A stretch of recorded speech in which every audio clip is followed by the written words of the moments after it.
outside, oh. Yeah, that's my shadow there. It's the gate, and we're entering. Alright. I don't know, backstage pass or something.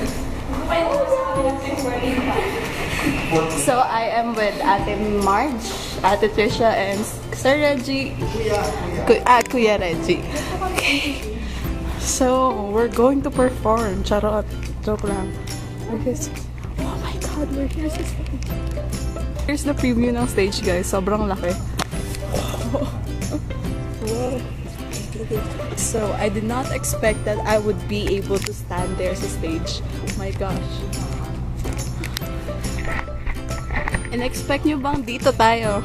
Dito kami. Ay, let's go. Oh my god, I'm running. I'm sorry kung wiggly yung video. I'm running. Okay, I'm walking right now. So I will be seated somewhere there. Anong company po, ma'am? Po? Company. Hindi po kami fans po kami po. Ay, fans ba kayo? Oo. Kala ko kasama kayo sa press con. Opo. Opo. Kasama kayo sa press con. Fan representatives. Ako sa media rin ngayon. Ay, hindi po. Dito kami pinapasok po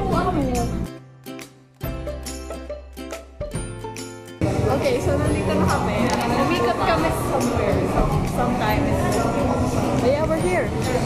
So, let me show you guys the view.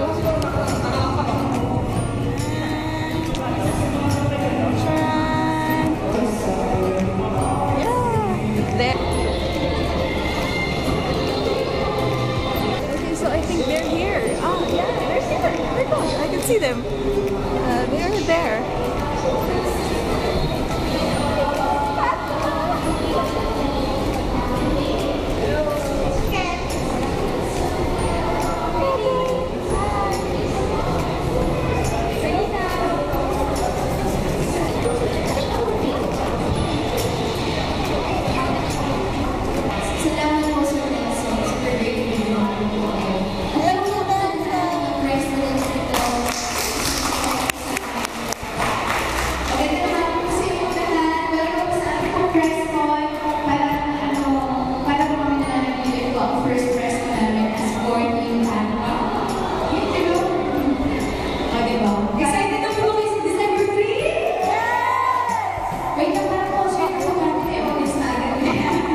Siguro po alam niyo yung history namin, nag-aano kami sa province. Hindi ko namin expect na mapupunta kami sa ibang bansa. Right dito sa Philippines, na-try po kami extract Philippines, pero hindi kami natanggap. Pero yung pala, mas malaki mo pala yung ibibigay ni Lord sa amin. Extractor yung pay pala yung ibibigay ni Lord sa amin. So, ano yun? In terms of ano po, kung ano kayo na diagnosis, at saka ano kayo na tutulan natin, napakalaking pagbabago na rin. Ngayon, meron na kami mga fans! Dreamers! Nakakatuwa kasi ano po from the Facebook, sa social media, may mga ulit ako galing po. So yun, nakaka-flattered ako dahil sa X Factor, nakilala kami internationally. And ayun, yung mga business kami na sa akin ako in terms of music, napakamakinig ko yung mga bago sa mga kasi naging mas professional kami pagdating sa time. Tapos, mas marami yun. Ayun na siya kami. Tapos sa music ko, grabe ko yung naturo sa amin ng X Factor team. Grabe ko yung mga pag-vocalize na nasa sa amin, especially yung mentor namin. And tinuro sa amin, pagdating sa pananamit, pagdating sa pananalita, nakikita na natin sa X Factor. Tapos na po kayo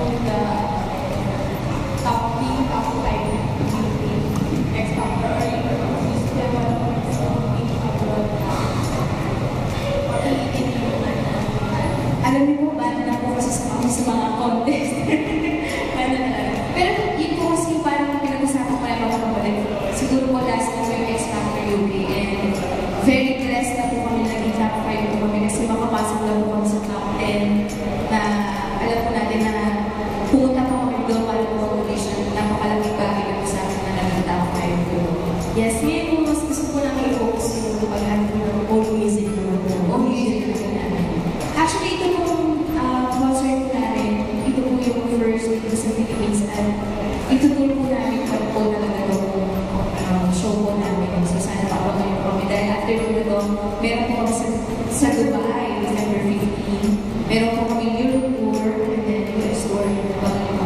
Inuna po talaga namin yung Philippines. So, ito po, ipapakita po namin yung individuality na sinasabi po na lalaki po na hinahanap. Meron po kami i-share sa inyo. So, sa habang na po. Siyempre, hindi ko mawala yung bilitan. And yung, ayun, hatawan. Kasi yung kinuha po namin choreographer is yung James. Wala po kami sa stage. Tulog, behind the scenes. Mahilig po kami kumain. Halata po ba? Pero ngayon dahil may concert po tayo. Tubig. Pero mahilig po kami manood ng horror movies. Ito, horror movie pala.